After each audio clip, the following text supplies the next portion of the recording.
الحمد لله نحمده ونستعينه ونستغفره ونؤمن به ونتوكل عليه ونعوذ بالله من شرور أنفسنا ومن سيئات أعمالنا من يهده الله فلا مضل له ومن يضلله فلا هادي له ونشهد أن لا إله إلا الله وحده لا شريك له ونشهد أن سيدنا وسندنا وحبيبنا وشفيعنا ومولانا محمدا عبده ورسوله صلى الله تعالى عليه وسلم تسليما كثيرا كثيرا أما بعد أعوذ بالله من الشيطان الرجيم بسم الله الرحمن الرحيم ألف لام ميم ذلك الكتاب لا ريب فيه هدى للمتقين وقال تعالى لقد جاءكم رسول من أنفسكم عزيز عليه ما عنتم حريص عليكم بالمؤمنين رؤوف رحيم فإن تولوا فقل حسبي الله لا إله إلا هو عليه توكلت وهو رب العرش العظيم وقال الله عز وجل فلولا فضل الله عليكم ورحمته لكنتم من الخاسرين صدق الله العظيم وقال النبي صلى الله عليه وسلم خيركم من تعلم القرآن وعلمه أو كما قال عليه الصلاة والسلام۔ اسٹیج پر رونق افروز حضرات علماء کرام، حاضرین جلسہ، بزرگوں، بھائیوں، دوستوں اور نوجوانوں، بڑی امیدوں کے ساتھ آج کا یہ اجلاس منعقد کیا گیا ہے۔ اللہ کا شکر ہے کہ یہاں مردوں کے ساتھ اسلامی خواتین کا بھی نظم کیا گیا ہے، اور پردے میں وہ بھی بیٹھ کر کے دین کی باتیں سننے کے لیے اس وقت حاضر ہوئی ہیں۔ یہ بہت اچھا انتظام ہے۔ مردوں کو بھی دین کی ضرورت ہے اور عورتوں کو بھی دین کی ضرورت ہے، تو اس لیے دین مردوں کو بھی پہنچانا چاہیے اور عورتوں کو بھی دین پہنچانا چاہیے۔ گاڑی کے دو پہیے، ایک پہیہ اگر خراب ہو جائے تو گاڑی چل نہیں سکتی، اسی طرح مرد اور عورت دونوں سے مل کر کے معاشرہ وجود میں آتا ہے۔ ایک پہیہ اگر برباد ہو جائے تو گاڑی نہیں چل سکتی، اسی طرح معاشرے میں ایک صنف کی خراب حالت اگر ہو جائے تو معاشرہ بھی پروان نہیں چڑھتا۔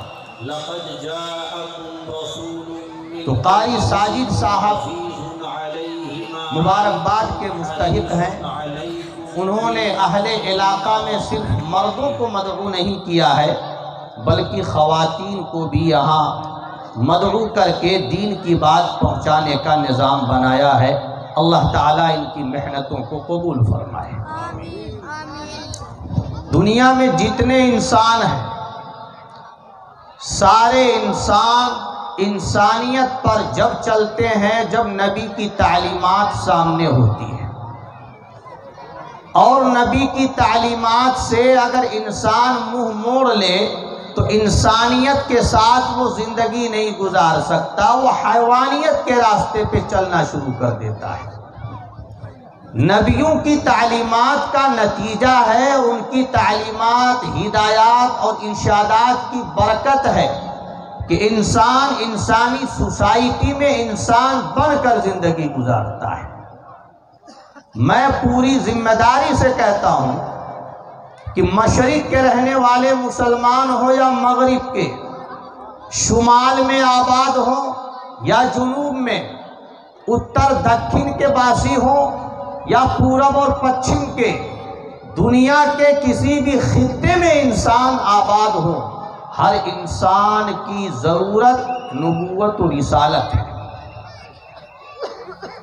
نبوت و رسالت کی روشنی سے اگر انسان محروم ہے تو یقین مانیے انسان کی زندگی میں انسانیت نہیں ہوگی، حیوانیت ہوگی۔ اللہ نے اسی لیے انسانوں کو دنیا میں پیدا کیا ہے تو نبوت و رسالت کا سلسلہ بھی جاری کیا۔ سب سے پہلے حضرت آدم علیہ السلام تشریف لائے اور ان کے بعد انسانوں کی ہدایت کے لیے، رہنمائی کے لیے یہ سلسلہ جاری رہا۔ 1,24,000 کم و بیش انبیاء کرام تشریف لائے۔ سب سے آخر میں ہم سب کے آقا و مولا، سرور کائنات، فخر موجودات، امام الانبیاء والمرسلین، حضرت محمد الرسول اللہ صلی اللہ علیہ وسلم خاتم النبیین بن کر تشریف لائے۔ آپ کی آمد کے ساتھ ہی سلسلہ نبوت تمام کر دیا گیا اور آپ کی آمد سے نبوت کا دروازہ بند کر دیا گیا، اور آپ جو پیغام لے کر کے آئے اسے قیامت تک کے لیے کافی بتا دیا گیا۔ الیوم اکملت لکم دینکم واتممت علیکم نعمتی ورضیت لکم الاسلام دینا، کہ یہ دین اب کامل مکمل کر دیا گیا ہے۔ اب قیامت تک کے لیے انسان اسی سے رہنمائی حاصل کرتے رہیں گے اور قیامت تک کے انسان اسی سے روشنی حاصل کرتے رہیں گے۔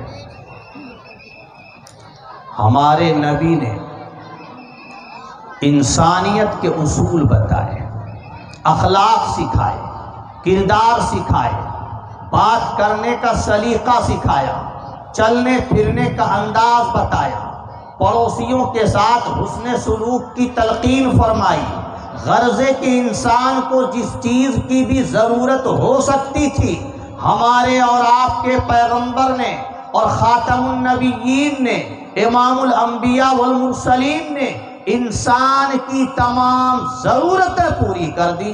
اب قیامت تک کسی اور رہنمائی کی ضرورت نہیں پڑے گی۔ میرے آقا نے قرآن کی شکل میں جو دستور حیات دیا ہے، پوری دنیا میں ایسا دستور حیات نہیں، منشور حیات ہے، ضابطۂ حیات ہے، دستور العمل ہے۔ قرآن کریم کو پڑھتے چلے جائیے، زندگی گزارتے چلے جائیے، دنیا میں بھی کامیابی حاصل کیجیے اور آخرت کی کامیابی بھی بنا لیجیے۔ اللہ نے ایسی کتاب نازل فرمائی، تبارک الذی نزل الفرقان علی عبدہ لیکون للعالمین نذیرا۔ پورے عالم کے لیے یہ قرآن نذیر بن کر کے آیا ہے، سارے انسانوں کو ڈرانے کے لیے، جہنم کی آگ سے ڈرانے کے لیے، اللہ کے عذاب سے آگاہ کرنے کے لیے یہ قرآن کریم نازل کر دیا گیا ہے۔ مجھے یاد آ رہا ہے ہمارے نبی نے جس وقت مکۃ المکرمہ میں قدم رکھا وہ دور جہالت کا دور تھا، جاہلیت کا دور، تاریکی کا دور، ظلمت کا دور۔ لوگ اندھیرے میں ڈوبے ہوئے تھے، بد کرداری کے عادی تھے، بد اخلاقی ان کے خمیر میں تھی، غلط لہجہ، غلط زبان، غلط بول، غلط اخلاق، غلط کردار، غلط نگاہیں، غلط خیالات، غلط افکار، غلط سوچ، ان سب بری صفات سے وہ متصف تھے۔ لیکن اللہ کی رحمت ہوئی، اللہ کا فضل ہوا، اللہ کا کرم ہوا کہ اللہ نے اپنے آخری پیغمبر کو مکۃ المکرمہ میں مبعوث فرمایا۔ نبی کا آنا کیا ہوا؟ وہاں کے دلوں کی دنیا بدل گئی، وہاں لوگوں میں انقلاب برپا ہو گیا۔ وہی لوگ جو جاہل کہے جاتے تھے، بدو اور گنوار کہے جاتے تھے، میگنیوں کھیلنے والے اور چرواہے کہے جاتے تھے، نبی کی تربیت کی برکت سے وہ ایسے بن کر کے نکلے ہیں کہ دنیا والوں کے لیے وہ ہادی و رہنما قرار پائے۔ وہ بجلی کا کڑکا تھا یا صوت ہادی، عرب کی زمین جس نے ساری ہلا دی۔ اصحابی کالنجوم بأیہم اقتدیتم اہتدیتم، میرے صحابہ ستاروں کی طرح ہیں، ان میں سے جن کی بھی تم پیروی کر لو گے کامیاب ہو جاؤ گے۔ نبی نے ایسی جماعت تیار کی کہ ایسی جماعت قیامت تک وجود میں نہیں آ سکتی۔ بتاؤ کس کی برکت ہے؟ قرآن ہی کی تو برکت ہے، یہ قرآن ہی کی تعلیم کا نتیجہ ہے، یہ ہمارے اور آپ کے پیغمبر کی صحبت کا اثر ہے۔ قرآن سے جو وابستہ ہوگا یقین مانیے اس کی زندگی بدل جائے گی، اس میں انسانی اوصاف آ جائیں گے، انسانی طرز آ جائیں گے، انسانی ڈھنگ آ جائیں گے، حیوانیت کی، درندگی کی جو صفات ہیں وہ سب ختم ہو جائیں گی۔ یہ نبی کی تعلیم کا کرشمہ اور قرآن پاک کے دستور العمل ہونے کا لازمی نتیجہ ہے۔ ایک منشی فیروز الدین بٹالہ پنجاب کے رہنے والے تھے، آپ سے یہاں قریب ہے، کوئی بہت دور نہیں ہے۔ منشی فیروز الدین پنجاب بٹالہ کے رہنے والے، جب قرآن سے بندہ وابستہ ہوتا ہے تو کس طرح اللہ اسے دنیا سے آخرت تک کامیاب کرتا ہے اسے میں سمجھانے لگا۔ یہ منشی فیروز الدین حضرت مولانا فضل الرحمن گنج مراد آبادی رحمت اللہ علیہ کے مرید تھے، ان سے محبت رکھتے تھے، ارادت کا، بیعت کا تعلق رکھتے تھے۔ اور گنج مراد آباد یہ اناؤ ضلع میں پڑتا ہے، کانپور کے قریب ہے۔ میں وہاں حاضر ہوا ہوں حضرت کے مزار پر، اللہ نے علم و عمل کی دولت سے ان کو نوازا تھا۔ تو منشی فیروز الدین ان سے ارادت کا تعلق رکھنے والے تھے، رہنے والے تھے تو پنجاب کے، لیکن وہاں سرکاری نوکری کے سلسلے میں گئے ہوئے تھے۔ اناؤ ضلع میں غالباً یہ نوکری تھی، اور وہاں جو پولیس کپتان تھا اس کے پیشکار کے طور پہ کام کرتے تھے۔ سرکاری ضرورت سے اور کسی اہم معاملے میں یہ گاؤں کا دورہ کرنے لگے، اور ایک گاؤں میں پہنچے اور اپنی ضرورت پوری کی تو وہاں سے واپس ہونے لگے۔ گاؤں والوں نے اکٹھا ہو کر کے کہا، منشی جی بڑے میاں کا انتقال ہو گیا ہے اور یہاں کوئی نماز جنازہ پڑھانے والا نہیں ہے، بڑی مہربانی ہوگی اگر آپ نماز جنازہ پڑھا دیں گے۔ منشی جی رک گئے،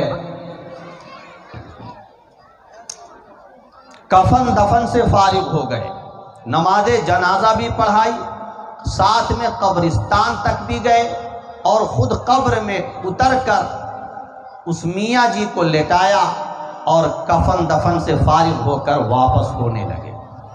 یہاں تک کہ وہ واپس ہوئے اور شہر میں پہنچنے والے تھے، جیسے ہی وہ شہر میں انٹری کرنے والے تھے، جیب میں ہاتھ ڈال کر کاغذ نکالنا چاہا تو کاغذ نہ ڈالا، کاغذ غائب۔ یہ بڑا اہم کاغذ تھا اور سرکاری ضرورت کی وجہ سے وہ وہاں گئے تھے اور وہی غائب ہو گیا۔ الٹے پاؤں واپس آئے اور بڑی فکر مندی کے ساتھ وہاں حاضر ہوئے اور گاؤں والوں سے کہا کہ میرا کاغذ غائب ہو گیا ہے، جو بہت ہی ضروری کاغذ تھا، اگر یہ کاغذ نہیں ملے گا تو میری سرکاری نوکری چلی جائے گی، آپ لوگوں کی بڑی مہربانی ہوگی اگر قبر کو کھول دیں گے میں تلاش کر لوں، کیا پتا وہ کاغذ اسی قبر میں گرا ہوا ہو۔ گاؤں والوں نے معاملے کی نزاکت کو محسوس کیا، سمجھا اور قبر کھولنے کی اجازت دے دی۔ قبر کو جیسے ہی کھولنے لگے ایسے ہی خوشبوؤں کی مہک کی برسات،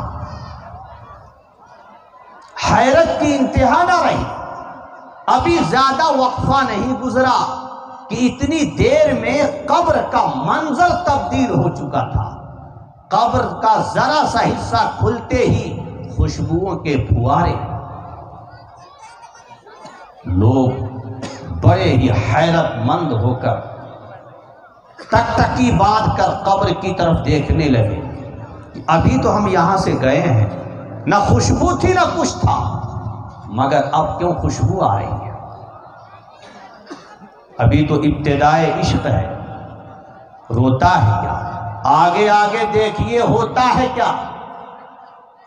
خوشیوں سے آنسو چھلک پڑتے ہیں۔ اور یہاں جب گاؤں والوں نے اور خاص طور پر گھر والوں نے یہاں سے خوشبو محسوس کی، بڑے خوش ہوئے۔ قبر کھول کر کے اس کے تختے اٹھانے لگے۔ جب تختے پورے اٹھائے گئے تو کیا دیکھ رہے ہیں؟ تختے کے نیچے سے لے کر کے نیچے زمین تک پوری قبر پھولوں سے بھری۔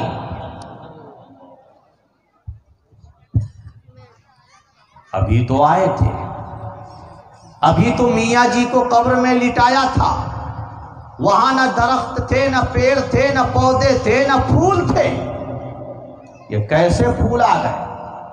کس نے یہاں گلاب کے پھول کا چھڑکاؤ کیا؟ یہ سب کے لیے بڑی حیرت کی بات تھی۔ یہ منشی جی نے ایک سبب پیش کر دیا قبر کو کھولنے کا اور اللہ کے کرشمے کو دیکھنے کا۔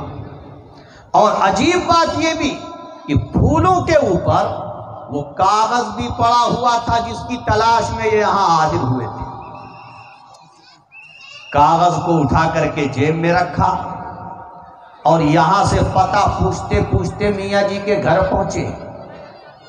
بھائی میاں جی کی زندگی کیسی تھی؟ میاں جی کا عمل کیا تھا؟ میاں جی کی صفات کیا تھی؟ میاں جی کی خصوصیات کیا تھی؟ یہ جاننے کے لیے گھر پہ پہنچے۔ گھر والوں سے دریافت کیا تو گھر والوں نے بتایا کہ میاں جی کے اندر کوئی خاص بات تو نہیں تھی، پڑھے لکھے نہیں تھے، یہ جاہل تھے، لیکن ایک بات تھی ان کے اندر۔ وہ بات یہ تھی کہ روزانہ صبح سویرے اٹھتے تھے، وضو کرتے تھے، ہاتھ منہ دھلتے تھے، قرآن پاک اٹھاتے تھے، تکیہ پر رکھتے تھے اور قرآن کھول کر کے وہ تلاوت شروع کرتے تھے۔ منشی جی نے پوچھا جب وہ پڑھے لکھے نہیں تھے تو تلاوت کیسے کرتے تھے؟ لوگوں نے جواب دیا، گھر والوں نے کہا پڑھے لکھے نہیں تھے مگر پھر بھی تلاوت کرتے تھے، اور تلاوت ایسی ہوتی تھی کہ وہ انہی کے ساتھ خاص تھی۔ وہ قرآن کھولتے تھے، صفوں کو پلٹتے تھے، ہاتھ کو ہر سطر پہ پھیرتے تھے، انگلیاں سطروں پہ چلتی تھی، یہاں تک کہ قرآن کا نسخہ منگا کر کے جب دیکھا گیا تو قرآن کریم کی ہر سطر مٹی ہوئی تھی۔ کیا کہتے تھے؟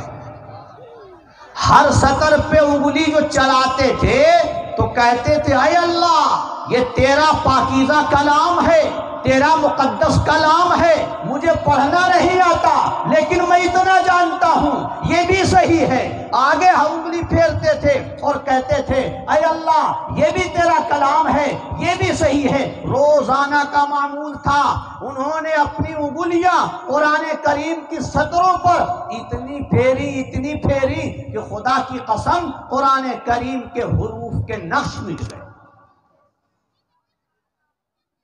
اللہ نے دنیا میں محبت کا صلہ انہیں یہ دیا، قرآن کریم کے ساتھ عشق کا، والہانہ تعلق اور وابستگی کا انعام یہ دیا کہ جیسے ہی قبر میں وہ برزخ کے حوالے ہوئے ہیں اللہ نے پھولوں کی بارش کر دی۔ نوازش کا سلسلہ یہیں سے شروع ہوا اور آگے قیامت تک اور آگے جنت تک پھولوں کی برسات ہوتی رہے گی۔ میرے دوستوں، میرے بزرگوں، میرے بھائیوں، میرے نوجوانوں، اے کیدار والوں، بتاؤ ان میاں جی کے ساتھ یہ جو معاملہ ہوا ہے، یہ معاملہ کس بنیاد پر ہوا ہے؟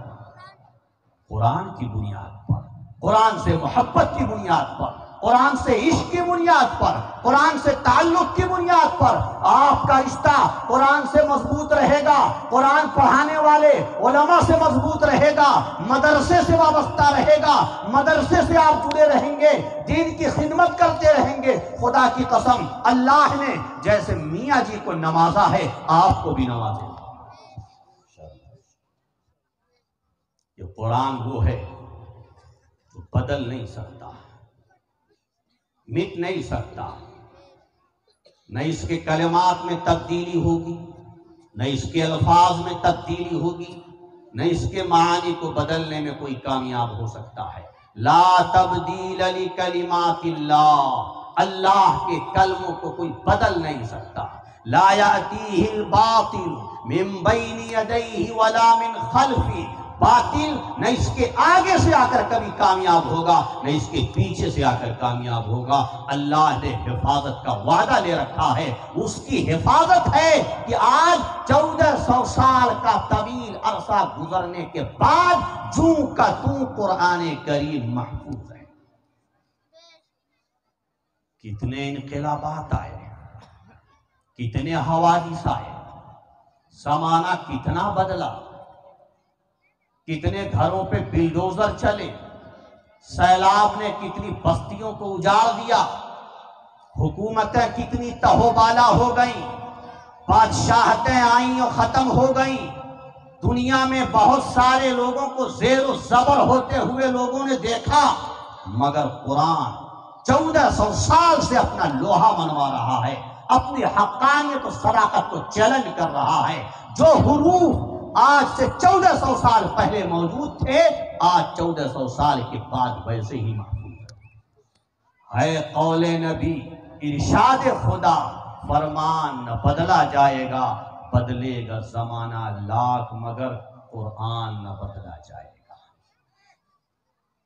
کچھ لوگ کہتے ہیں کہ قرآن 1400 سال پرانا ہو گیا، اب نیا قرآن چاہیے۔ نیا زمانہ ہے، نئی روشنی ہے، ڈیجیٹل دور ہے، ڈیجیٹل قرآن لاؤ جی۔ وہ سمجھتے ہیں زمانہ تبدیل ہو رہا ہے، سائنسی دور آ رہا ہے تو کوئی سائنسی قرآن چاہیے، کوئی نیا قرآن، کوئی نئی کتاب چاہیے۔ سائیکل پرانی ہو گئی تو نئی چاہیے، بائک پرانی ہو گئی تو نئی بائک چاہیے، کار پرانی ہو گئی تو نئی کار چاہیے، بیڈ پرانا ہو گیا تو نیا بیڈ چاہیے۔ کبھی کوئی یہ نہیں کہتا بھائی باپ پرانے ہو گئے تو باپ کو بھی بدلو، کوئی نیا باپ تلاش کرو۔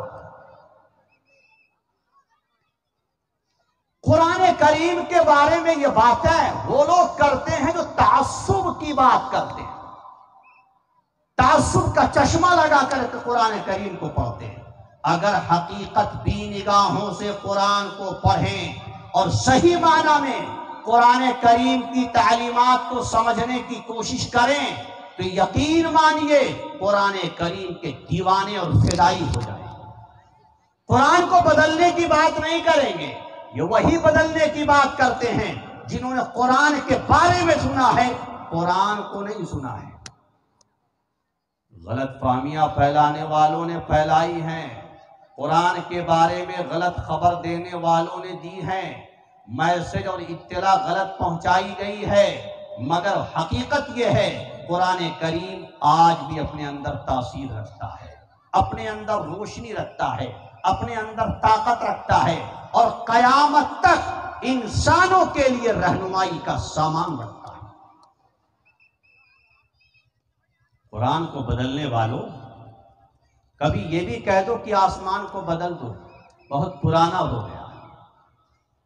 یہ تو قرآن سے بھی پرانا ہے آسمان، قرآن کے تو 1400 سال ہوئے، مگر آسمان کے ابتدا کا بھی پتہ نہیں، یہ آسمان کب بنایا گیا، آسمان کو کب کھڑا کیا گیا؟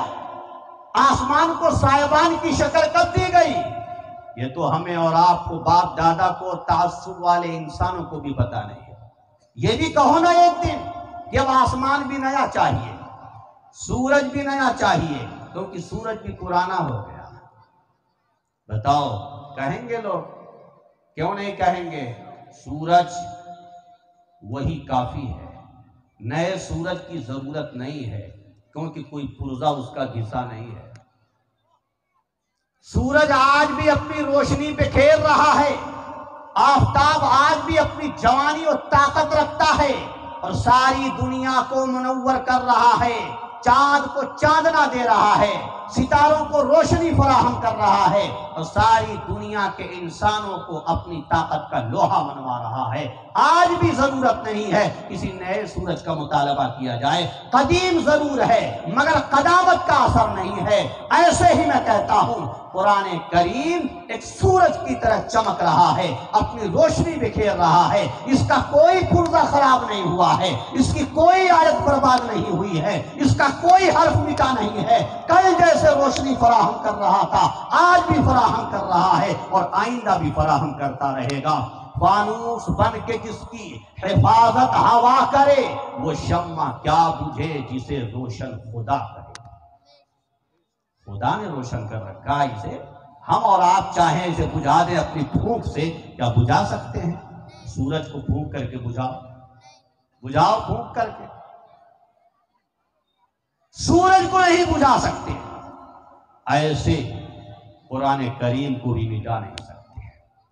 اللہ نے حفاظت کی ذمہ داری لی ہے۔ اِنَّا نَحْنُ نَزَّلْنَا الذِّكْرَ وَإِنَّا لَهُ لَحَافِظُونَ۔ ہم نے قرآن کو نازل کیا ہے اور ہم ہی اس کے محافظ ہیں اور ہم ہی اس کی نگرانی اور نگہبانی اور حفاظت کرنے والے ہیں۔ اس میں جو کچھ تعلیمات دی گئی ہیں، خیر خواہی کی تعلیمات ہیں، ہمدردی کی تعلیمات ہیں، انسانیت کے نفع کا سامان ہے، انسانیت کی بھلائی کا سامان ہے، عدل کی تعلیمات ہیں، انصاف کی تعلیمات ہیں، انسانوں کی فلاح و بہبود کی تعلیمات ہیں، دنیا میں کامیابی کے اسباب، ہدایات اور سامان موجود ہیں اور آخرت میں بھی کامیاب ہونے کے اسباب اور ہدایات موجود ہیں۔ قرآن کریم کے ساتھ جو وابستہ ہوگا وہ دنیا میں بھی کامیاب ہوگا اور آخرت میں بھی کامیاب ہوگا۔ کچھ لوگ ہمارے ہی سماج میں ایسے سامنے آتے ہیں کہ جو رہتے تو ہمارے درمیان ہیں مگر باتیں ان کی زبان سے ان کی ہوتی ہیں جو غیر کہے جاتے ہیں۔ وہ بھی شک و شبہے میں پڑ جاتے ہیں، لوگوں کے مس گائیڈ کرنے سے شکوک و شبہات کے اندر مبتلا ہو جاتے ہیں۔ ایسے دوستوں کی مثال کسی نے خوب دی ہے۔ ایک چودھری جی تھے، انہوں نے ریچھ پال رکھی تھی، بھالو کو ریچھ کہتے ہیں۔ تو چودھری جی کی دوستی تھی ریچھ سے۔ یہ ریچھ کیا کرتا تھا؟ چودھری جی کی خدمت کیا کرتا تھا۔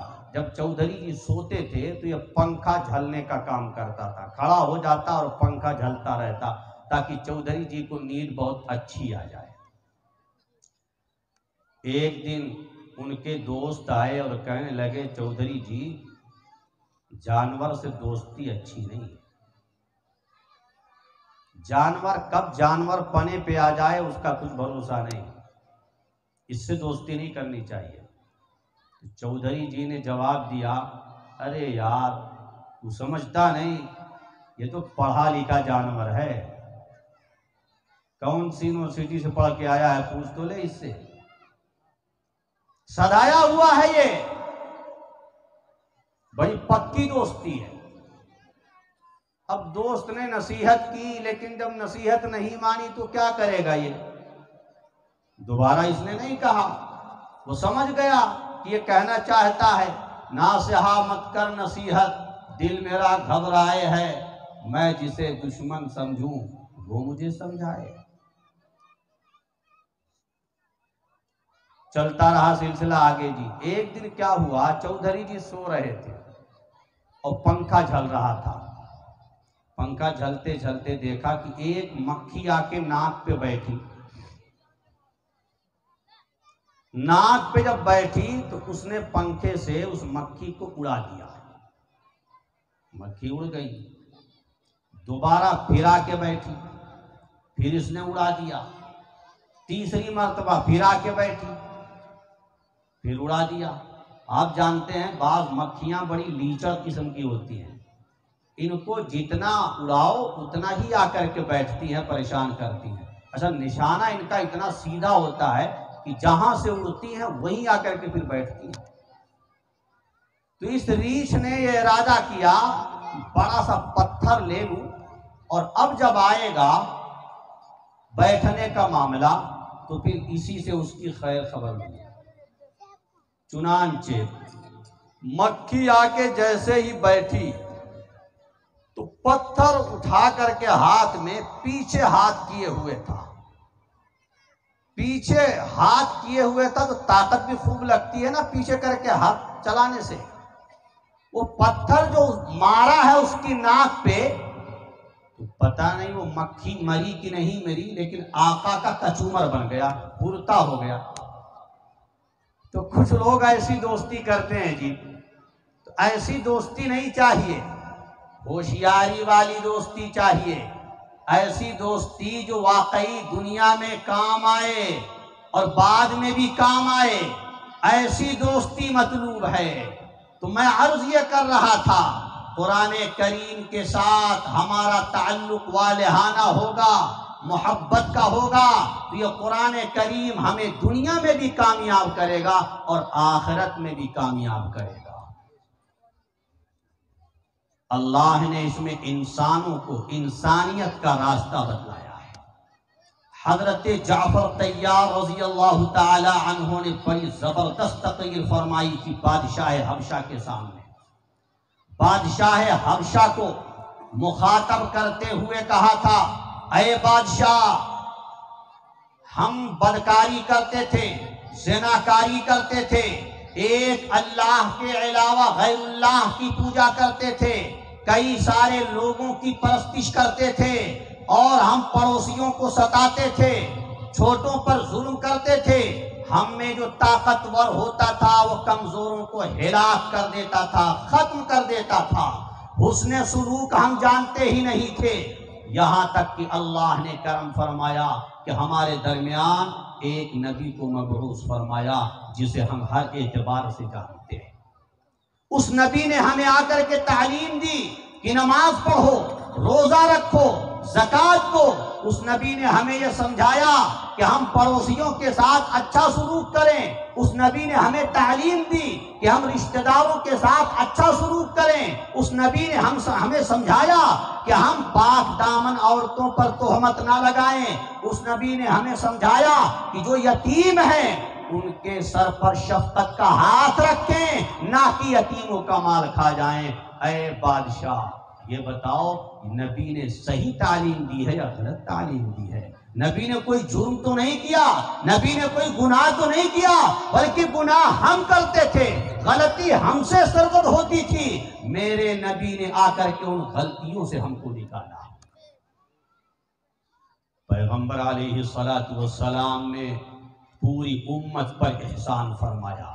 اللہ نے اس کا ذکر کیا ہے, فلولا فضل اللہ علیکم ورحمتہ لکنتم من الخاسرین.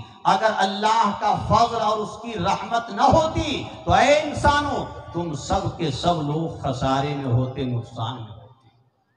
نبی نے آ کر کے انسانوں کو انسانیت کی تعلیم دی, لوگوں کو چلنا پھرنا سکھایا, رہنا سکھایا, جینا سکھایا, امن سکھایا, عدل و انصاف کا سبق پڑھایا, لوگوں کو طرز زندگی وہ دیا جو ان کے لیے بھی نفع بخش ہو اور دوسروں کے لیے بھی نفع بخش ہو. اس لیے میں کہتا ہوں نبیوں کا وجود اور نبیوں کی تعلیمات یہ انسانوں کے لیے بہت ضروری ہے. چاہے وہ ڈاکٹر ہو, چاہے وہ انجینئر ہو, چاہے وہ مسٹر ہو, چاہے وہ منسٹر ہو, چاہے وہ فلسفی ہو, چاہے وہ حکیم ہو, چاہے وہ دنیا کا افلاطون ہو, لیکن سب نبی کے محتاج ہیں, سارے کے سارے انسان نبی کے محتاج ہیں، نبی کی تعلیم کے محتاج ہیں۔ اگر نبی اور نبی کی تعلیمات نہ ہو تو انسان انسانیت پہ نہیں حیوانیت پہ چلے گا۔ ہم ایسے ہی ضرورت مند ہیں اور ہمارے لیے نبی رسول ایسے ہی ضروری ہیں جیسے بدن کے لیے روح ضروری ہے، یا مچھلی کے لیے پانی ضروری ہے، یا یوں کہہ لیجئے کہ آنکھ کے لیے روشنی ضروری ہے۔ بغیر پانی کے مچھلی زندہ نہیں رہ سکتی، بغیر روشنی کے آنکھ کام نہیں کر سکتی، اور بغیر روح کے بدن زندہ نہیں رہ سکتا۔ ایسے ہی انسان نبی اور نبی کی تعلیمات کے بغیر انسانیت پہ قائم نہیں رہ سکتا۔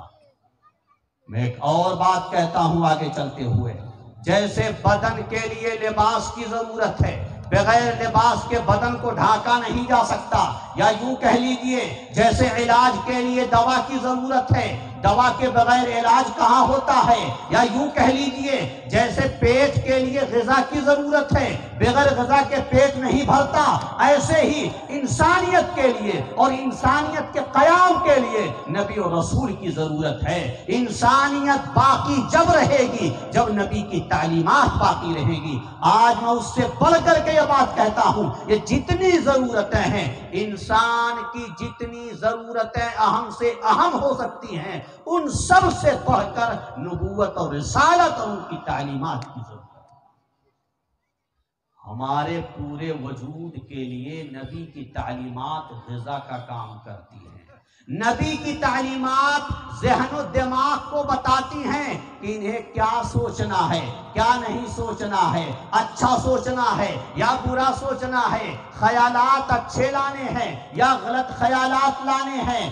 یہ نبی کی تعلیمات ہمیں بتاتی ہیں، آنکھوں کی رہنمائی کرتی ہیں، آنکھوں سے کیا دیکھنا ہے، کیا نہیں دیکھنا ہے۔ ہمیں فلم دیکھنا ہے، گندی تصویر دیکھنا ہے، گندی جگہیں دیکھنی ہے، یا قرآن پڑھنا ہے، اللہ والوں کو دیکھنا ہے، مدرسے میں جا کر کے اپنی آخرت کو سنوارنا ہے۔ یہ نبی کی تعلیمات ہمیں بتاتی ہیں ہمیں اپنی زبان سے کیسے بولنا ہے، سچ بولنا ہے یا جھوٹ بولنا ہے، اللہ کو راضی کرنے والے جملے بولنے ہیں یا اللہ کو ناراض کرنے والے جملے بولنے ہیں۔ یہ نبی کی تعلیمات ہمیں بتاتی ہیں کہ ہاتھوں کا استعمال کیسے کرنا ہے، ظالموں کو ظلم سے روکنے کے لیے کرنا ہے یا ظالموں کی کمک پہنچانے کے لیے کرنا ہے۔ یہ نبی کی تعلیمات ہمیں بتاتی ہیں پاؤں کا استعمال کیسے کرنا ہے، ہمیں چل کر کے شراب خانے پہ جانا ہے یا اللہ کے گھر پہ مسجد میں جانا ہے۔ یہ نبی کی تعلیمات ہمیں بتاتی ہیں خیر کے راستے میں ہمیں چلنا ہے یا شر کے راستے میں ہمیں چلنا ہے۔ اگر نبی کی تعلیمات سے انسان محروم ہے تو میں پوری ذمہ داری سے کہتا ہوں، اے کیدار والو، وہ چلتا پھرتا، ہنستا بولتا، کھیلتا جاگتا، اڑتا ہوا فضا میں، ایروپلین میں اڑتا ہوا، ترقی یافتہ حیوان تو ہو سکتا ہے مگر حقیقت سے آشنا انسان نہیں ہو سکتا۔ آج چند دنوں پہلے کی بات میں بتا رہا ہوں، ایک نوجوان آیا اور کہنے لگا اس وقت یورپ کی سوسائٹی کے اثر سے، دجالی محنتوں کے نتیجے میں، اللہ کی طاغوتی طاقتوں کی کوششوں کے نتیجے میں مسلمان لوگوں میں، مسلم سماج و سوسائٹی میں یہ غلاظت نجاست گھر کر رہی ہے، لوگ اورل سیکس میں پڑے ہوئے ہیں۔ میں بڑی ذمہ داری سے کہتا ہوں، انسان اتنا گر گیا، اتنی پستی میں چلا گیا، اتنی کھائی میں پہنچ گیا، انسانیت کے تمام تقاضوں کو پسے پشت ڈال دیا، انسانی تمام اوصاف سے خالی ہو گیا، معرہ ہو گیا۔ انسان اتنا گیا گزرا ہو گیا کہ کتے کی صف میں کھڑا ہو گیا۔ جس طرح کتا شرمگاہ چاہتا ہے، آج یہ انسان جس کو اللہ نے اشرف المخلوقات بنایا تھا، یہ انسان گرا ہے تو اتنی پستی میں گرا ہے، کتے کی طرح شرمگاہ چاہتا ہے۔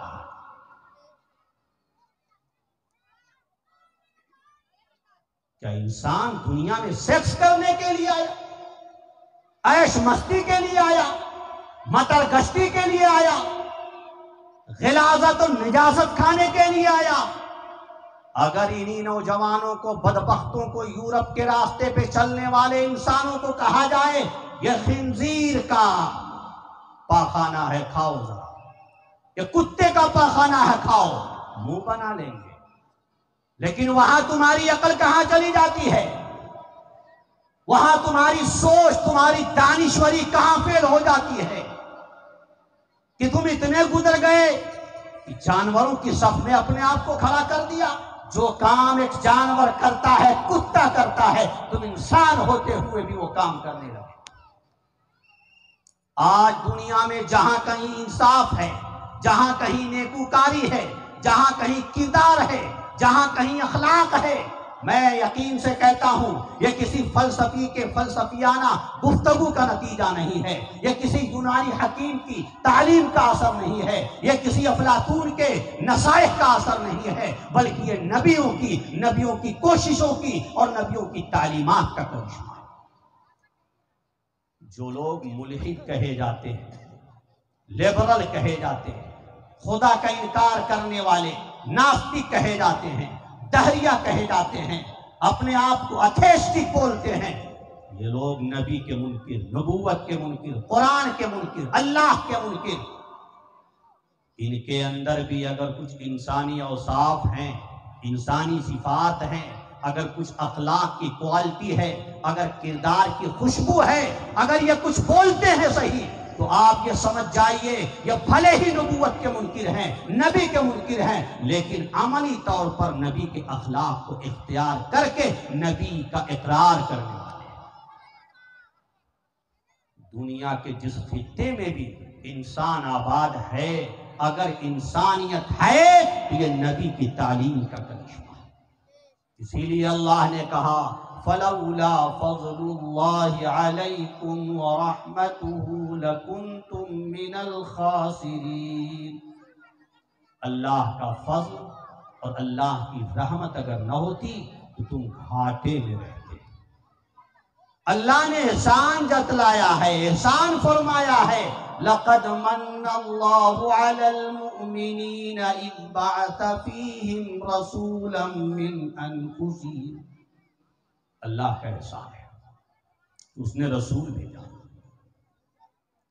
آج انسانی معاشرے میں انسانی خصوصیتوں کے ساتھ ہے تو یہ حقیقت ہے کہ نبیوں کی تعلیمات کی برکت ہے اور نبیوں کی تعلیمات ہدایات کا کرشمہ ہے۔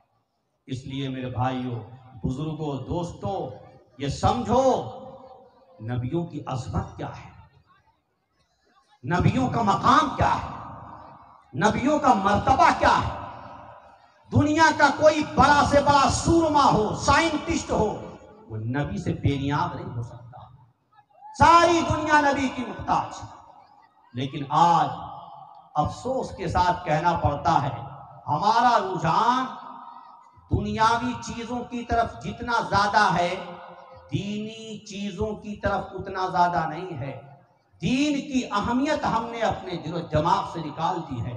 آپ دنیا میں رہیے، دنیا کمائیے، آپ نوکری بھی کیجئے، سروس بھی کیجئے، دنیا داروں کے ماحول میں بھی رہیے، اس سے بھی منع نہیں کرتا، لیکن اپنے دین کو بچا کے رکھیے۔ اور کبھی دین سے آپ کو تخفیف کا معاملہ نہیں کرنا چاہیے، دین کے معاملے میں کبھی تحقیر کی بات نہیں آنی چاہیے، دین کے معاملے میں کبھی حقارت والی بات نہیں آنی چاہیے۔ اس کو اپنے دل میں اتار لیجئے کہ آپ جہاں کہیں بھی رہیں دین سے محبت رکھیں، دین والوں سے محبت رکھیں، قرآن سے محبت رکھیں، قرآن والوں سے محبت رکھیں۔ کچھ لوگ زیادہ پڑھ لکھ لیتے ہیں تو وہ دنیا کے علم ہی کو سب سے بڑا علم سمجھتے ہیں، اور جو دینی علم ہے اس کی حقارت ان کے دل میں آنے لگتی ہے۔ یہ حقارت کبھی نہیں آنی چاہیے۔ کالج کے پڑھنے والے کچھ اسٹوڈنٹ تھے، انہوں نے ایک پروگرام بنایا کہیں سفر کرنے کا، تو گئے دریا کے کنارے اور ملاح سے کہا ہم دریائی سفر کرنا چاہتے ہیں، ہمیں سوار کر دو۔